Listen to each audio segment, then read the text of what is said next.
बिस्मिल्लाहिर्रहमानिर्रहीम, अस्सलामु अलैकुम। मैं हूं करामत मुगल और मेरे साथ हैं सईद बलोच साहब। सुप्रीम कोर्ट से आपसे मुखातिब हैं। एक तो फुल कोर्ट इजलास हुआ है, क्या मैसेज क्या है? जस्टिस मंसूर, जस्टिस मुनीब साथ बैठे हैं। एक तो वीडियो लिंक पर थे, एक कोर्ट में बैठे हुए हैं। वो मामला जो पहले चल रहा था काजी साहब की वजह से खतो खती हुई थी सुप्रीम कोर्ट, ये ख़त वो ख़त। अब क्या मैसेज गया है इस यूनिटी का? क्या जो 26 में आईनी तरमीम लाए थे वो तो काला नाग कह रहे थे, कुछ और तशबीहात दे रहे थे। क्या उनको अब सांप खुद ही सूंघ जाएगा? बहुत शुक्रिया करामत मुगल साहब। देखें, आज अंदर इत्तेफाक में बरकत है वाली सिचुएशन है या मस्जिद की एक एक ईंट अलग अलग है, इसका फ़ैसला तो शायद आज जब एलामिया आएगा तो वहाँ से पता चलेगा। और क्या उन मीटिंग मिनट्स के अंदर या उस एलामिया के अंदर वो सारी इन्फॉर्मेशन लिखी जाती है जो फुल कोर्ट इजलास में जिसके ऊपर गुफ्तगू हुई होगी। यहाँ ये इस बात जहन में रखें कि जस्टिस मंसूर अली शाह साहब इस फुल कोर्ट इजलास में शरीक हुए हैं बजरिया वीडियो लिंक। जी। और जस्टिस मंसूर अली शाह के इस वीडियो लिंक में शमूलियत से इस बात को तक़वियत मिलती है कि कम अज़ कम प्रैक्टिस एंड प्रोसीजर कानून केस वाला मामला तो लाजमी डिस्कस हुआ होगा। फिर साथ सुप्रीम कोर्ट के फैसलों पर अमल दरामद करवाने के हवाले से भी मामला डिस्कस ज़ेर बहस आया होगा कि ये क्या बात हुई कि हमने 12 जुलाई से फैसला दिया हुआ है और आज 3.5 माह हो चुके हैं और ताहाल इलेक्शन कमीशन ने सुप्रीम कोर्ट के फैसले पर अमल दरामद नहीं किया। इतनी जुर्रत कैसे हुई इलेक्शन कमीशन की कि वो सुप्रीम कोर्ट के फैसले की हुक्म अदूली करे? तो ये भी एक अहम ज़ेर बहस नुक्ता सुप्रीम इजलास के अंदर हो सकता है। और ये चूँकि जस्टिस मंसूर अली शाह के साथ रिलेट करता है और जस्टिस मंसूर अली शाह अपने आखिरी ख़त में अपने ही साबिक चीफ जस्टिस काजी फ़ायज़ ईसा के बारे में जिन अलक़ाबात का इस्तेमाल कर चुके हैं, घटिया, बेशरम, तौहीन आमेज़ और अदालती गद्दार, तो ये 4 वो अल्फाज हैं वो। शुतुरमुर्ग। हाँ, शुतुरमुर्ग, हाँ यूँ कह लें, लेकिन उन्होंने वैसे काजी साहब को कहा है अदालती गद्दार कि इन्होंने धोखा दिया है अपने ही सुप्रीम कोर्ट के जजेस को। तो जब इस तरह के अलकाबात वो इस बुनियाद पर कर रहे हो कि एक सुप्रीम कोर्ट का जज इतने बड़े मनसब पे, जो चीफ जस्टिस पाकिस्तान भी है, वो चीफ जस्टिस पाकिस्तान के मनसब पर बैठा हो और ये कहे कि आपने सुप्रीम कोर्ट के फैसलों पर अमल दरामद नहीं करना, ये कितनी छोटी घटिया ये हरकत है। और इसके लिए बाकायदा उन्होंने अल्फाज पैटी का लफ्ज़ उन्होंने जो है वो अपने ख़त में इस्तेमाल किया। तो अगर आप उसका तर्जमा निकालें, छोटा या अदना, घटिया, कमतर, इस तरह के अल्फाज के अंदर वो उस लफ्ज़ का इस्तेमाल किया जाता है। तो ये इस तरह के सख्त अल्फाज हमने आज तक कभी किसी जज की जानिब से किसी और जज के बारे में इस तरह नहीं देखे, ना सुने, ना पढ़े, ना देखे। तो बहरहाल अब ये इस्तेमाल हो चुके हैं, रिकॉर्ड का हिस्सा बन चुके हैं। तो इसका मतलब ये है कि सिर्फ ये जस्टिस मंसूर अली शाह का ख़त नहीं था, इनके पीछे वो तमाम जजेस भी खड़े हैं जिन्होंने मखसूस नशिस्तों का अक्सरियती फैसला दिया है। और वही तमाम जज इस वक्त फुल कोर्ट के इजलास में भी शरीक थे। तो यकीनन उनके भी तहफ़्फ़ुज़ात होंगे कि सुप्रीम कोर्ट फैसला दे और इलेक्शन कमीशन कहे कि मैं अमल नहीं करता। 3.5 माह हो चुके हैं और इलेक्शन कमीशन के कानों पे जूं तक नहीं रेंग रही।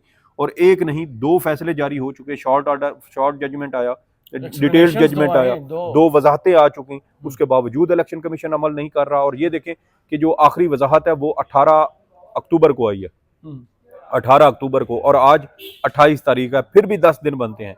और ये 10 दिन गुजरने के बावजूद इलेक्शन कमीशन इस बात पे कायल नहीं हो सका कि सुप्रीम कोर्ट के फैसले पर अमल दरामद करना है या नहीं। हालांकि दूसरी आईनी जो दूसरी वजाहत है उसके अंदर ये कैटेगोरिकली लिखा है कि सुप्रीम कोर्ट ने आइन के आर्टिकल 51 और 106 की तशरीह की है, इसलिए सादा कानून साजी या सादा कानून में कोई तरमीम सुप्रीम कोर्ट की उस आइन की किसी भी आर्टिकल की गई वजाहत या तशरीह को वो सेट असाइड नहीं कर सकती, गैर मौसर नहीं कर सकती। इवन एक सादा कानून साजी के से मुतल्लिक भी अगर सुप्रीम कोर्ट का कोई फैसला होता तो तब भी कोई कानून, क्योंकि इस हवाले से भी सुप्रीम कोर्ट ये कह चुकी है कि कोई ऐसा कानून जिसका बुनियादी हकूक से ताल्लुक हो उसका माजी से इतलाक ऐसे नहीं कर सकते। तो ये बहुत सारी ऐसी चीज़ें हैं जो सुप्रीम कोर्ट के फैसलों के साथ हमें मुंसलिक होती हुई नज़र आती हैं। और वही आज जज साहबान आज फुल कोर्ट इजलास में भी शरीक थे, अपने तहफ़्फ़ुज़ात का इजहार भी किया होगा। फिर जस्टिस मंसूर अली शाह और दीगर जजेस की जानिब से अभी देखें कि इसमें हमारे पास कोई वाज़े एजेंडा नहीं है, लेकिन इस वक्त सुप्रीम कोर्ट ऑफ पाकिस्तान में जो चीज़ें ज़ेर बहस है, जो पाबंदी लगा दी गई है कि कोई अंदर की बात बाहर ना जाए, रुक पाएगी?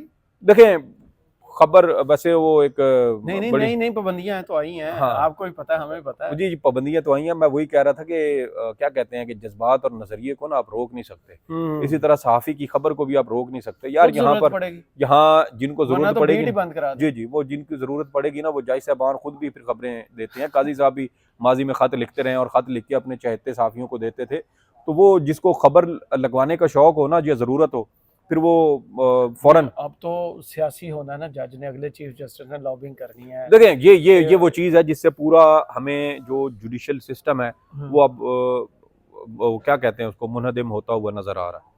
और उसकी वजह यह है कि अब बाकायदा लॉबिंग जो होगी। शख्स जो मैं तो है ये सोच रहा लोगों था में कि हम जाके दोनों इंटरेक्ट नहीं कर सकता, वो लॉबिंग वो करेगा। लॉबिंग किया करेगा। मैं तो कहता हूँ कि हम दोनों मिलकर कोई लॉबिंग फर्म बना लेते हैं, सुप्रीम कोर्ट के जजेस की लॉबिंग किया करेंगे। यार इसको चीफ जस्टिस लगाएं, इसने ये अच्छा फैसला दिया, इसने ये काम किया हुआ, इसने ये, मेरे ख्याल में बड़े अच्छे माल शाल भी अच्छा आ जाएगा। सुप्रीम कोर्ट के जज 15-20 लाख तनख्वाह लेते हैं तो कम से कम कोई 5-10 लाख तो फिर हमें भी देंगे ना, लॉबिंग करनी है और यार। रहन जो है तुसी एडे। और सर बड़ा बड़ा बड़ा बिजनेस है, मुझे तो इसमें बड़ा स्कोप नजर आ रहा है। तो ये अब देखें कि हालात इंतहाई संजीदा हैं करामत मुगल साहब। उसकी वजह यह है कि सुप्रीम कोर्ट समेत पूरी अदलिया को मुख्तलिफ एंगल से, मुख्तलिफ जावियों से, मुख्तलिफ एतराफ़ से हमले का इस वक्त सामना है। हसास इदारों की मदाखलत सुप्रीम कोर्ट और अदलिया के अंदर मौजूद है। इसके अलावा लोअर जो जुडिशरी है उसके अंदर मदाखलत के शवाहिद मौजूद हैं। इसके अलावा आइनी तरमीम के ज़रिए अदलिया की आज़ादी को सलब करने की कोशिश की जा रही है।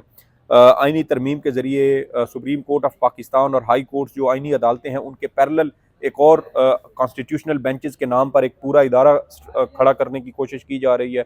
इसके अलावा सुप्रीम कोर्ट ऑफ पाकिस्तान और चीफ जस्टिस के इंतज़ामी मामलात में मदाखलत करने की कोशिश की जा रही है। तो ऐसे बहुत सारे इवेंट, और सबसे बढ़कर के सुप्रीम कोर्ट के फैसलों पर अमल दरामद से इनकार किया जा रहा है, जो अपनी नौयत की एक अनोखी किस्म की तौहीन है, जिसके ऊपर मेरे ख्याल में किसी भी किस्म की कोई नरमी का मुजाहरा नहीं होना चाहिए। जस्टिस मंसूर अली साल है, टाइम ही बहुत है। जी जी, जस्टिस मंसूर अली शाह का एजेंसियों की मदाखलत के हवाले से भी एक बड़ा दबंग किस्म का मौक़िफ़ है। और आपको याद होगा जब जस्टिस आलिया नीलम साहिबा की तैनाती हो रही थी तो उस वक्त जस्टिस मंसूर अली शाह का ये मौक़िफ़ था कि हमें फ़िलहाल chief justice Lahore high court को तब्दील नहीं करना चाहिए। फ़िलहाल लाहौर हाई कोर्ट को एक दबंग जज की, चीफ जस्टिस की ज़रूरत है। और बड़े अरसे के बाद जस्टिस मलिक शहजाद अहमद ख़ान की सूरत में एक दबंग जज लाहौर हाई कोर्ट को मुयस्सर आया है। तो इन हालात में वहाँ तब्दीली नहीं होनी चाहिए। लेकिन काजी साहब जो एजेंडे पे बैठे थे, जिनके वाज़े जो है वो सियासी मकासद थे, उन्होंने उसको जस्टिस मलिक शहजाद को सुप्रीम कोर्ट वो लेके आए। और फिर उसके बाद जस्टिस आलिया नीलम आई। सुप्रीम कोर्ट आने के बाद मुस्लिम लीग नून को और इस्टेब्लिशमेंट को जस्टिस मलिक शहजाद से जो ख़तरा था पंजाब के ट्रिब्यूनल्स के हवाले से, वो ख़तरा जो है वो टल गया। और इस वक्त आप देखें कि जो ट्रिब्यूनल बनाया गया उसमें 4-4 की डिवाइड आ गई, 4 इलेक्शन कमीशन के और 4 chief justice Lahore high court के। और हैरानी की बात यह थी कि लाहौर के जितने भी हल्के थे उसके ऊपर एक रिटायर्ड जज को बतौर ट्रिब्यूनल बिठा दिया गया। तो आप समझ जाएं कि यहाँ पर नवाज शरीफ, मरियम, जी जी, मरियम नवाज, नवाज शरीफ, हमजा शहबाज शरीफ, इन सब को यहाँ जो है वो उनको, उनकी जो नशिस्तें थी उनको सिक्योर करने की कोशिश की गई है। तो ये वही, जैसा मैंने कहा कि बहुत सारे सुकम, बहुत सारी खामियां, बहुत सारे मसाइल, बहुत सारे issues supreme court of Pakistan के सामने मौजूद हैं। फिर सबसे बढ़कर प्रैक्टिस एंड प्रोसीजर कानून के जरिए जिस तरीके से अदलिया को उसके लिए 27वीं तरमीम, आप देखें कि उस हवाले से भी जो इतलात आ रही हैं वो बड़ी खतरनाक हैं। यानी पहले कानून बनाया गया, उस कानून से सुप्रीम कोर्ट को काबू करने की कोशिश की गई और उसके बाद फिर एक ऑर्डिनेंस आ गया। ऑर्डिनेंस के जरिए कमेटी तब्दील करके जस्टिस मुनीब को बाहर किया गया, 63A का बेंच बना के अपनी मर्जी का फैसला लिया गया। अब उससे भी ज्यादा तबाहकुन इतलात ये हैं कि अब इस प्रैक्टिस एंड प्रोसीजर जो केस है, इसको कानून है, इसको अब वो आइन का हिस्सा बनाने की कोशिश कर रहे हैं कि एक ही बार कर दें कि जो सीनियरिटी है वो चीफ जस्टिस के बाद जो सीनियर तरीन जज होगा वहां से शुरू होगी। तो अब पहले आप देखें इन लोगों का 2 से मसला है ना, जी जी, सिर्फ 2 से मसला है।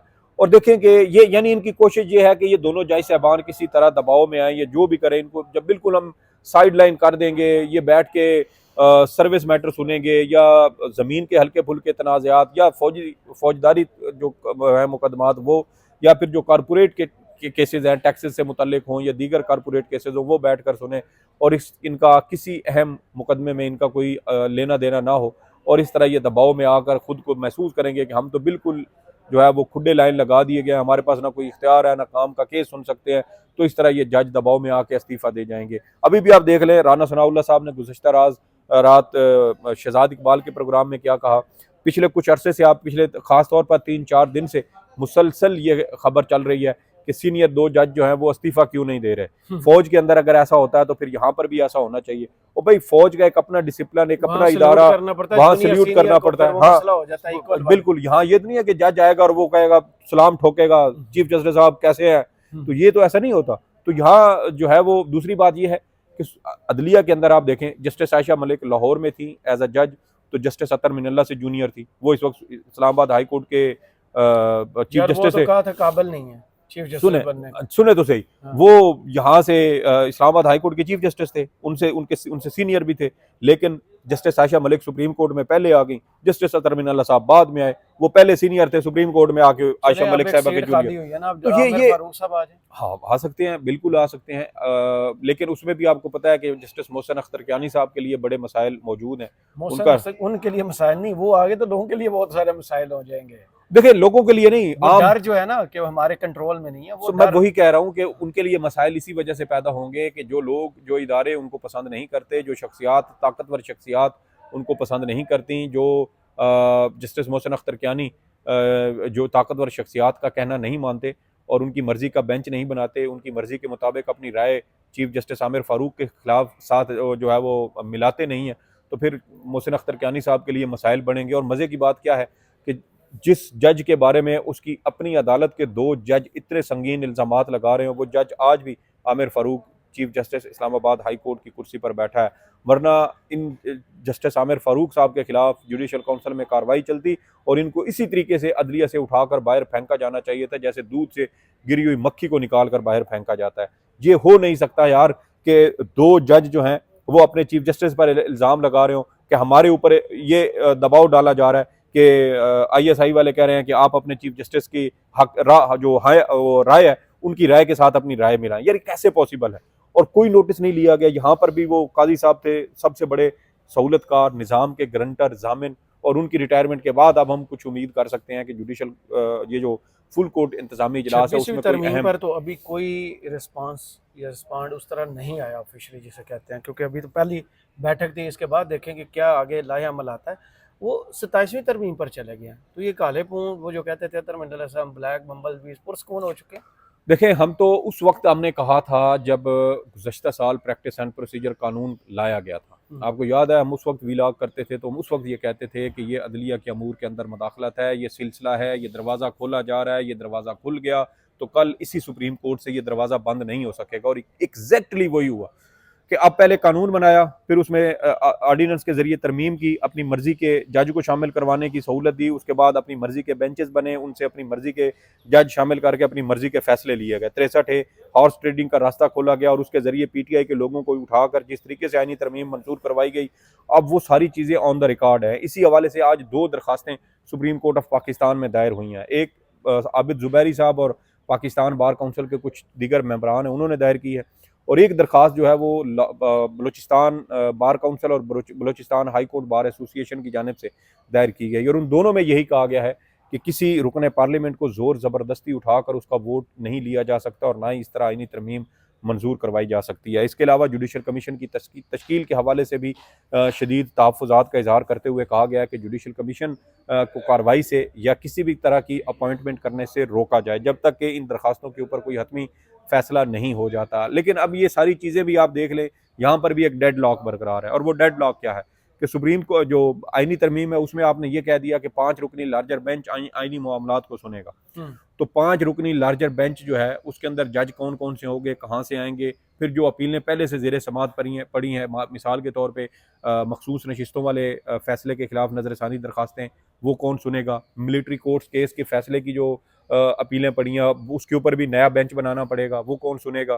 तो ये ऐसे बहुत सारे ऐसे नकाइस मौजूद हैं, ऐसे मसाइल, ऐसी गलतियां उसके अंदर मौजूद है। मेरे ख्याल में ये गलतियां जानबूझ के छोड़ी गई थी और इन गलतियों को बुनियाद बनाकर अब 27वीं तरमीम लाने की कोशिश की जा रही है। ब्लंडर्स बहुत हुए हैं ना। देखिए, ब्लंडर्स नहीं, ये होती हैं कैलकुलेटेड मिस्टेक्स, मैं इसको कहूंगा। अच्छा। और कैलकुलेटेड ब्लंडर्स कह लें इसको, जो भी कहें, क्योंकि ये नपी तुली थी, इनको पता था कि ये होगा तो उसके बाद हम ये करेंगे। अब ये देखें कि जहां से आईनी तरमीम मंजूर हुई उसके एग्जैक्ट कोई 1 या 2 दिन गुजरे होंगे, यहाँ से नहीं, इसके पार वाली बिल्डिंग, पार वाली बिल्डिंग से इनके एक, हमसायों से। जी जी, 1 या मैक्सिमम 2 दिन गुजरे होंगे। सुप्रीम कोर्ट के अंदर एस्टेब्लिशमेंट के करीब समझे जाने वाले साफ़ी हजरात ने, और साफ़ी कह रहा हूँ वकील हजरात ने, ये बाकायदा हमें यहाँ पर बताया कि अब 27वीं आईनी तरमीम आएगी, और जो चीज़ें इस आईनी तरमीम के अंदर शामिल नहीं की जा सकी या दबाव की वजह से निकाल दी गई, अब वो 27वीं तरमीम का हिस्सा बनाकर उनको लाया जाएगा। इसका मतलब ये है कि ये सारी चीज़ें वेल कैलकुलेटेड थी, नपा तुला इकदाम था।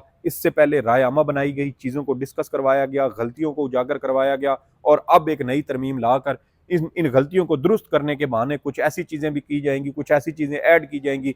मिसाल के तौर पे फ़ौजी अदालतों वाली बात अभी भी चल रही है।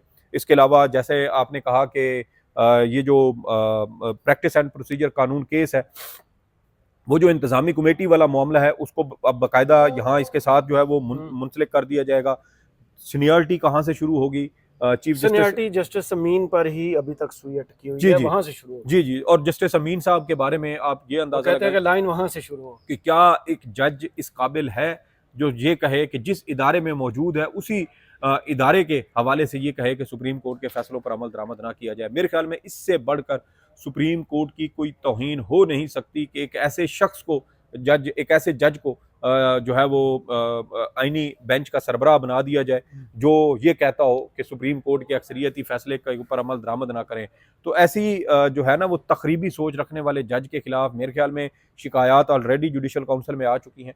जुडिशल काउंसिल में कार्रवाई करें और जस्टिस अमीनुद्दीन और जस्टिस नईम अफगान के खिलाफ कार्रवाई करते हुए ये मिसकंडक्ट के मुर्तकब हुए, और जजेस के कोड ऑफ कंडक्ट का आर्टिकल 9 इस हवाले से बहुत वाज़े है, और इसके ऊपर मेरे ख्याल में एक बड़ा सॉलिड केस है कि इनके खिलाफ कार्रवाई की जाए। और इस कार्रवाई के बाद मेरे ख्याल में जब इन 2 जजेस को एक बार आप इबरत का निशान बनाएंगे तो इससे ना सिर्फ सुप्रीम कोर्ट बल्कि हाई कोर्ट के जजेस को भी ये सबक मिलेगा कि हम जिस इदारे में एज अ जज अपनी खिदमात सर अंजाम दे रहे हैं, कम अज़ कम उसकी इज्जत, वक़ार, तकरीम और उसकी हुर्मत का हमें ख्याल रखना चाहिए। ये नहीं होना चाहिए कि जिस थाल से आप खा रहे हैं वहीं पर आप थाली जिस थाली में आप खा रहे हैं उसी के अंदर जो है वो जैसे काजी फायज ईसा शुरू साहब ने जस्टिस मुज़ाहिर अली नकवी साहब के साथ किया था, घर से बुलाकर उन्होंने इस्तीफा दिया था लेकिन उनको यहाँ से निकाला गया था। तो काजी साहब जिस इस कंडक्ट की खिलाफ वर्जी करके गए हैं अपनी, वो 4-5 चीज़ें हम बार बार वीडियोस में कहते रहते हैं। लगता यही है कि अब नया दौर शुरू होगा, नई सुबह का आगाज़ होगा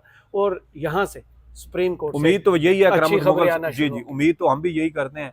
अल्लाह खैर करे कि क्या इस तरह के हालात व वाक़यात बनते हैं या नहीं, क्योंकि मौका करामत मुगल साहब सबको मिलता है, या अफरीदी साहब को भी मौका मिला, हमने मंसूर अली शाह साहब का कहा, उनके पास भी मौके थे, काजी साहब के पास तो मुतअद्दिद मौके थे लेकिन उन्होंने नहीं किया। तो अब देखना यह है कि क्या या अफरीदी साहब इन मौके से फ़ायदा उठाते हैं, क्या वो तारीख में काजी साहब वाली साइड पे पढ़ा जाना, लिखा जाना उन्होंने जरूरी तो है। मुनीर से टॉप किया ना, जस्टिस मुनीर को टॉप किया। देखिए ना, तो अब रेस लग गई ना, रेस लग गई। अब देखिए कौन कौन इस दौड़ में मजीद शामिल होता है। बहुत शुक्रिया सईद बलोच साहब, आपके तजिए का कमेंट बॉक्स में ज़रूर बताइए वीडियो आपको कैसी लगी। इजाज़त दीजिए, अल्लाह हाफ़िज़।